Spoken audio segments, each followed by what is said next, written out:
Hello everyone. I hope you can remember what we learned about the structure and functions of deoxyribonucleic acids in our previous lessons. Today we are going to discuss about another nucleic acid, that is ribonucleic acids, and it is shortened as RNA. So why should we learn about RNA? One reason is that it's essential for gene expression. For example, let's take albumin protein. As you all know, albumin is the most abundant protein in our blood plasma. And all the information required for the synthesis of this protein is stored in the albumin gene of our genome. So during the process of gene expression, that is conversion of the information is gene into its protein, many RNA molecules are needed. First of all, the genetic information in the albumin gene should be converted to a mRNA molecule. Then once it comes to the cytoplasm, it should bind with ribosomes. So as you all know, ribosomes contain rRNA. And then tRNA molecules are essential to bring the amino acids and assemble the protein within the ribosomes. So likewise, mRNA, tRNA and rRNA are essential during the expression of albumin gene into its protein.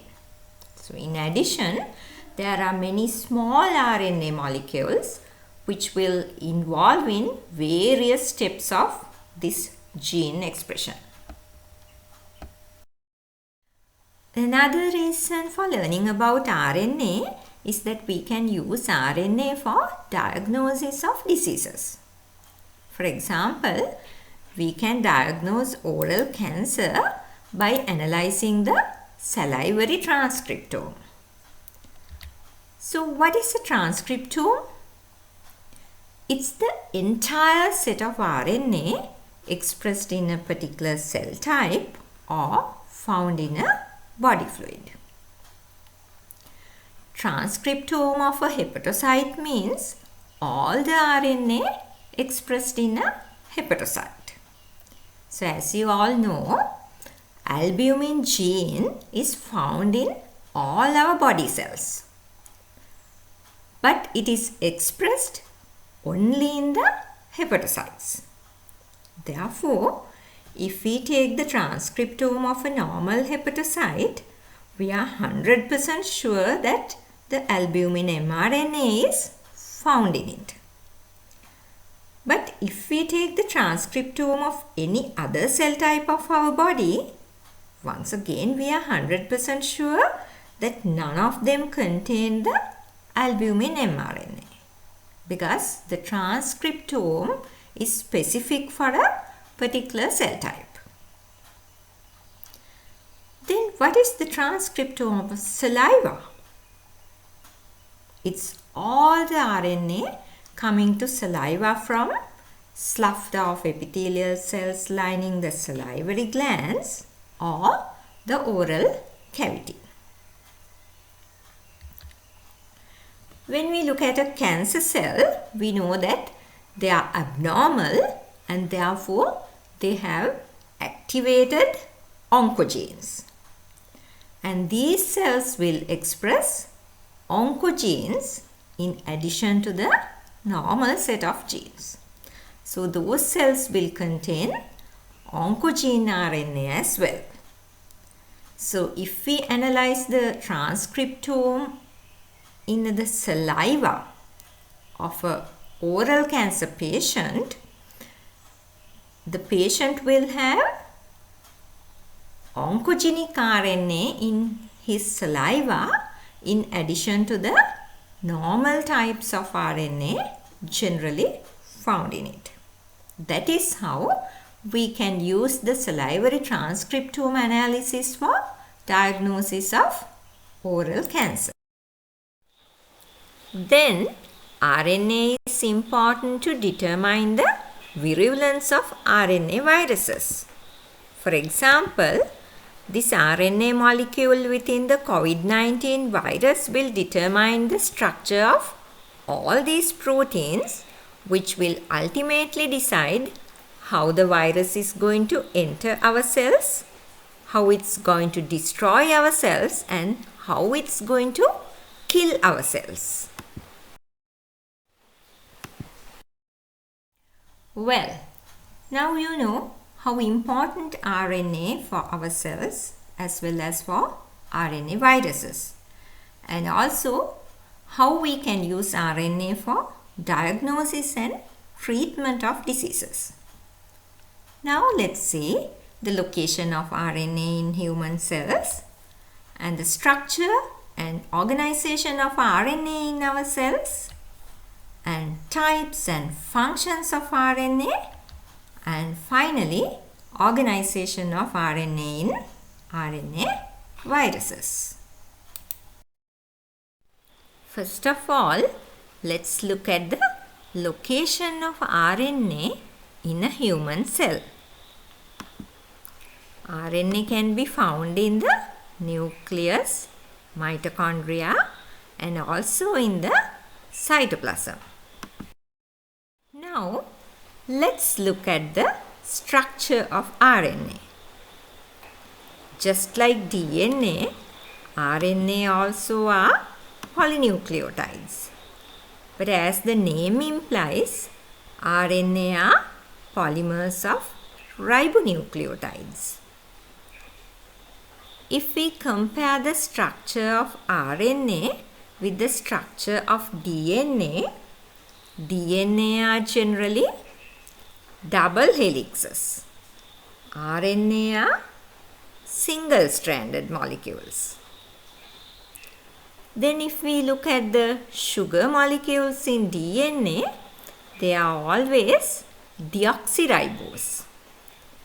Whereas the sugar molecule in RNA is always a ribose molecule.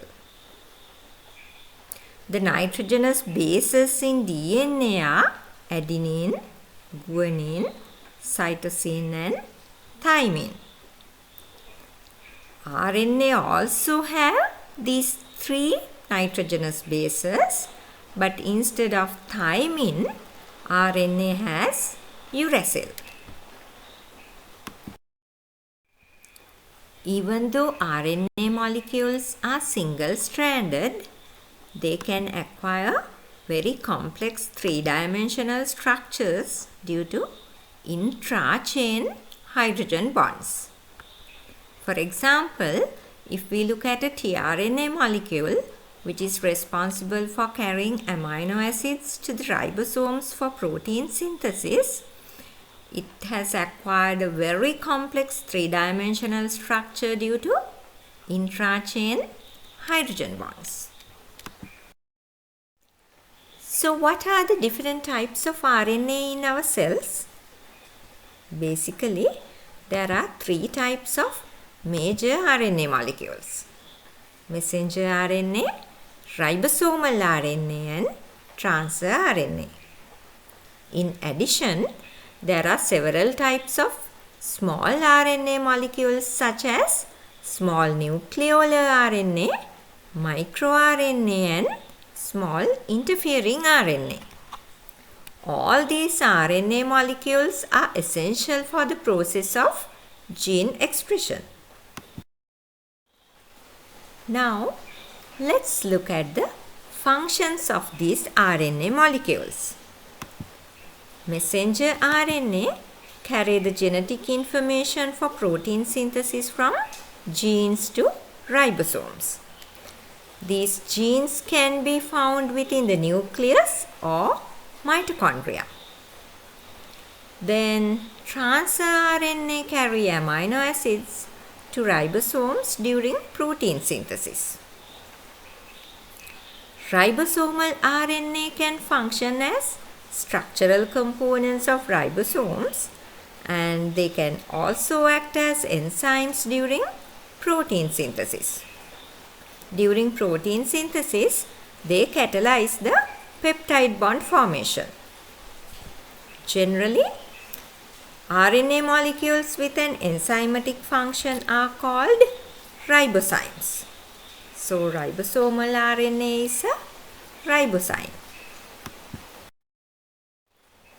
Now, if we look at the functions of other small RNA molecules, small nucleolar RNA help processing of immature RNA within the nucleus. And as we discussed earlier also in this lesson, small interfering RNA control gene expression by degradation of mRNA. MicroRNA also can control gene expression either by degradation of mRNA or blocking their translation. So far, we have learned about the location, structure, and functions of RNA in human cells. Now, let's look at the organization of RNA in RNA viruses. In most of the RNA viruses, RNA appears as a single-stranded molecule. But in certain viruses such as the HIV virus, there are two identical strands of the RNA. Just like the DNA store the genetic information in human cells, RNA store the genetic information in these viruses. That brings us to the end of the lesson on structure and functions of RNA.